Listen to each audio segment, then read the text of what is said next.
My name is Emma Roussel. I'm one of 35 very lucky individuals that get to live and work here inside the town. In fact, my gas just behind me. This is my kitchen behind the wall. I know you can't see the kitchen, but that's where my kitchen is, okay? Anyway, this morning you're here to experience the opening ceremony of the Tower of London. You are first dibs inside the tower. How cool is that? Yes? Other than me, obviously, I've been wandering around since 7 o'clock this morning, but now you're, the first ones in, which is a great experience, I think. The tower, when nobody else is here, is a very different place. So the opening ceremony, the reason why we have the opening ceremony, dead simple, is because we have a closing ceremony. And we lock the gates.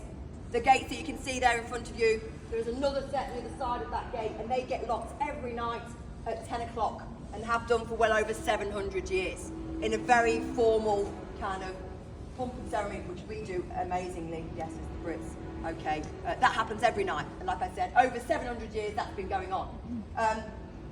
Only recently, really, we decided to invite you guys in to experience the opening and the other side of that ceremony, so hence why you're here today, so welcome.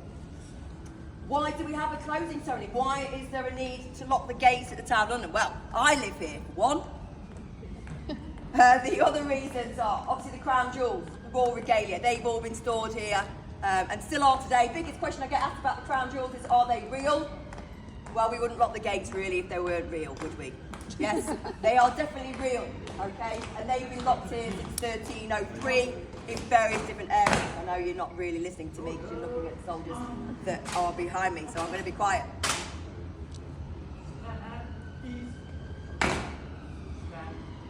Okay. Kings and queens. Initially, that's why the Tower of London was built. William the Conqueror, 1078. He built it as a fortress, as a palace, and absolutely kings and queens. 500 years worth of kings and queens lived inside the Tower of London. The last monarch to reside here, stay overnight as such, was King James I in 1603. Okay, although there is still a queen living here. It was a huge armory as well. There's lots of guns made here, crossbows were made here, gunpowder, large quantities was stored here. It's another reason to lock the gates. The other reason, probably the main reason why the gates were locked, is because it became a prison. And actually, even before, later on, it became a zoo. Yeah, although those two probably were very similar. It still is a zoo today because we live here. But anyway, let's talk about the zoo a little bit. Actually, it's quite a special zoo. Wild and wonderful beasts were given as gifts back in the day. You didn't just give a box of chocolates.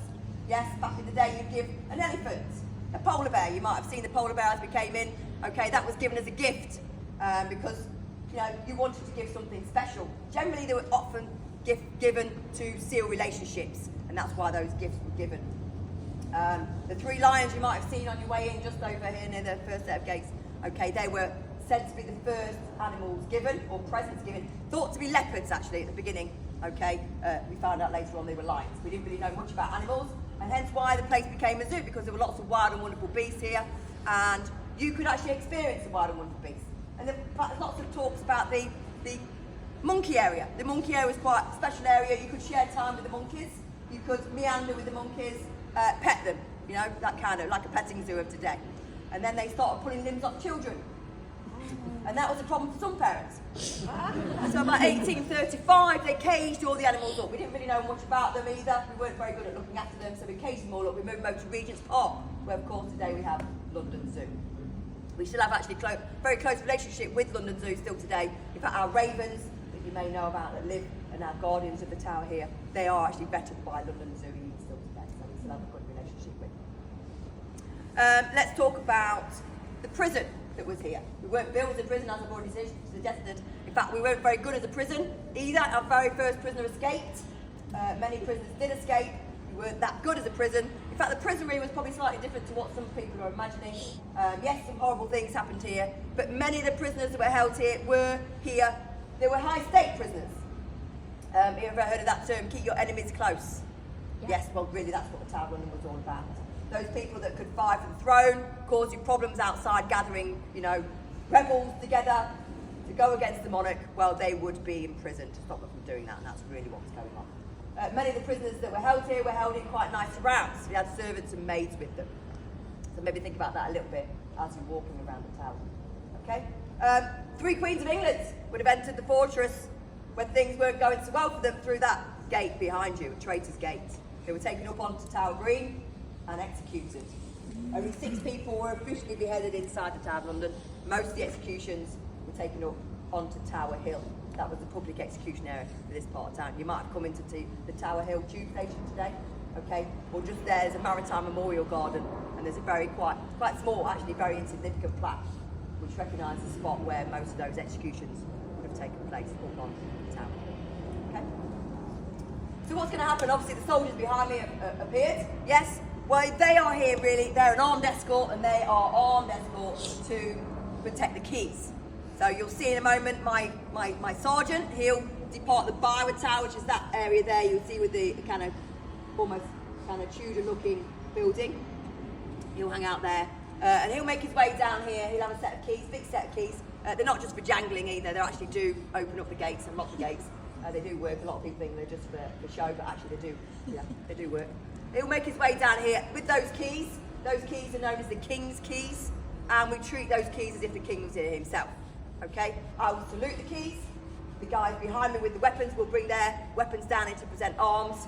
Again, basically showing respect to the keys, manoeuvring around and being used in front of them. Okay, so he'll make his way down here with his set of keys, give it a bit of a jangle normally so these soldiers know what's coming on. Yeah, the ceremony started.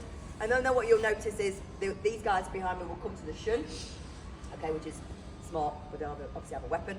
And then once the keys make their way into the centre of the armed escort behind me, then under the sergeant's orders, they'll make their way to the first set of gates. And those keys will be used to unlock the gates, that's simple. Once they've done that, they'll go to the second lot of gates, and the key will go in the lock and unlock the gates, dead simple, like I said, yeah? Once they've done the second lot of gates, under the sergeant's orders, they'll make their way back down here, put themselves exactly where they are now in a reverse position. In fact, here we go. The ceremony's just about to start, and that's pretty much the ceremony over. Okay? I'm going to let you watch the ceremony. We'll maybe talk later on. If you've got any questions, please feel free to ask. Okay? We might even talk through the ceremony.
Today is the first day of the winter for us as the military, and we're all now in winter dress, okay, hence why they have grey coats on, okay, so any of the soldiers that you'll see out on ceremonial duties will have those grey coats on, okay, because it's now winter, although the sun is shining, I know. But there is a set date that happens every year, and in fact throughout the military, the heating will now come on, okay, if it works, that is. First day of winter. And it's exactly the same here at the Tower of London, the heating will come on today.